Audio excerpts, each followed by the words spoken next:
Hello दोस्तों, आप सभी का बहुत बहुत स्वागत है एक बार फिर से इस पर्टिकुलर वीडियो में। वैकेंसी की चर्चा कर लेते हैं जो कि एफसीआई ने निकाली है अलग अलग पदों के लिए। जूनियर इंजीनियर जेई की, सिविल इंजीनियरिंग वालों को, इलेक्ट्रिकल मैकेनिकल इंजीनियरिंग वालों को मौका मिलेगा। Assistant grade second Hindi typing वाले को, स्टेनोग्राफी ग्रेड सेकंड को टाइपिंग हिंदी के लिए, असिस्टेंट ग्रेड 3 के लिए यहाँ पर अकाउंट्स में, टेक्निकल और डिपो में पोस्ट हैं यहाँ पर। तो जितने भी हमारे स्टडी फॉर एग्जाम्स के सब्सक्राइबर हैं, जिन लोगों ने बीटेक वगैरह करा हुआ है, तो उनके लिए यहाँ पर थोड़ा सा बता देते हैं। वैसे तो आपने नोटिफिकेशन देख ही लिया होगा। वैकेंसी की संख्या काफ़ी ठीक है, जैसे एसएससी वगैरह में निकलती है लगभग उतनी वैकेंसी है, बहुत कम नहीं है ऑल ओवर इंडिया। तो आपको इसको भरना चाहिए बीटेक वालों को।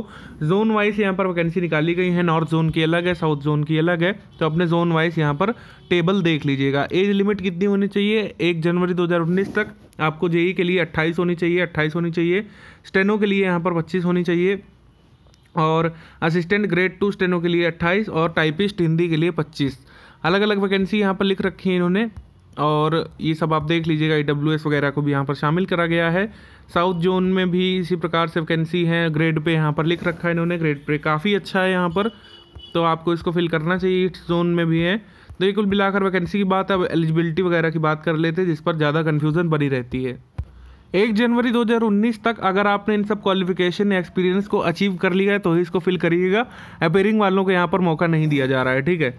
जूनियर इंजीनियर के लिए यहाँ पर डिग्री होनी चाहिए सिविल इंजीनियरिंग, या डिप्लोमा होना चाहिए सिविल इंजीनियरिंग में, और 1 ईयर का एक्सपीरियंस भी यहाँ पर मांगा गया है, ठीक है। तो अगर आपके पास एक्सपीरियंस है तो इसको करिएगा। जेई डिग्री होना चाहिए इलेक्ट्रिकल मैकेनिकल इंजीनियरिंग में, डिप्लोमा होना चाहिए इलेक्ट्रिकल इंजीनियरिंग में या मैकेनिकल इंजीनियरिंग में।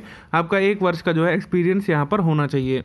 उसके बाद स्टेनो की अगर हम बात कर लें तो आपको O लेवल क्वालिफिकेशन यहाँ पर जो एनलिट का अचीव करना होता है, जिसको पहले डोएक बोलते थे हम लोग, और 40 WPM की अगर आपकी स्टेनोग्राफी आती है तो। शॉर्ट हैंड अगर आपको आता है 80 WPM में तो आप इसको कर सकते हैं। कंप्यूटर साइंस में आपकी डिग्री होनी चाहिए, तो ये है। तो इंग्लिश हिंदी में शॉर्ट हैंड में 80 होनी चाहिए, और आपका जो 40 WPM आपको नॉर्मल टाइपिंग आनी चाहिए।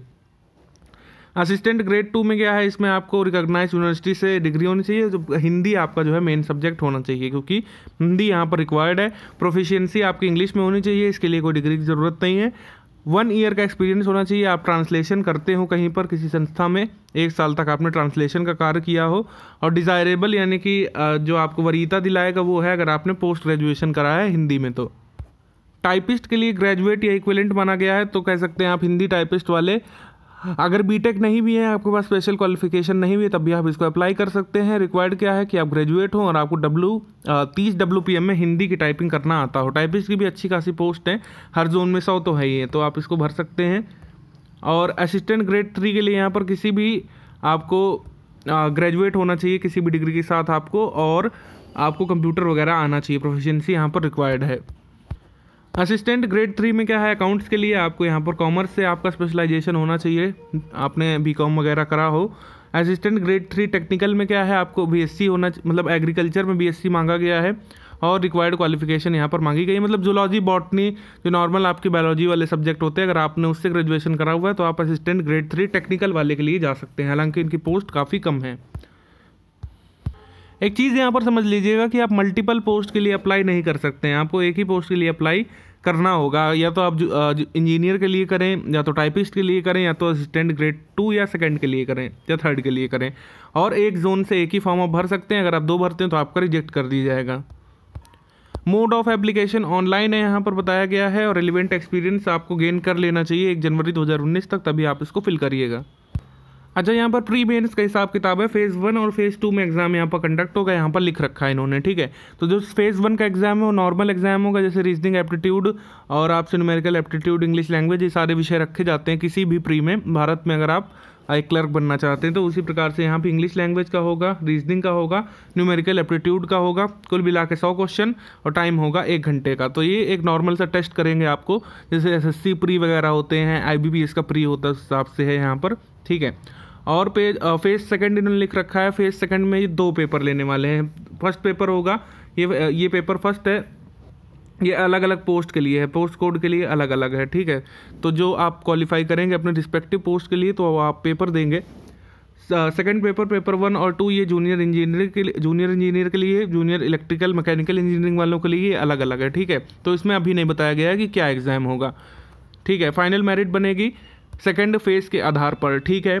यहाँ पर फेज़ 1 को मेरिट बनाने में कोई वरीयता नहीं दी जाएगी, ये खाली छंटनी करने के लिए है। फेज़ 2 में आपको जो भी है नंबर मिलेंगे उसके हिसाब से आपकी मेरिट बनेगी। इसमें ऋणात्मक मार्किंग है, ये ध्यान रखिएगा, नेगेटिव मार्किंग भी है फेज़ नंबर 1 में 1/4 की। अगर आप 4 क्वेश्चन गलत करते हैं तो आपका सही वाले में से एक काट लिया जाएगा।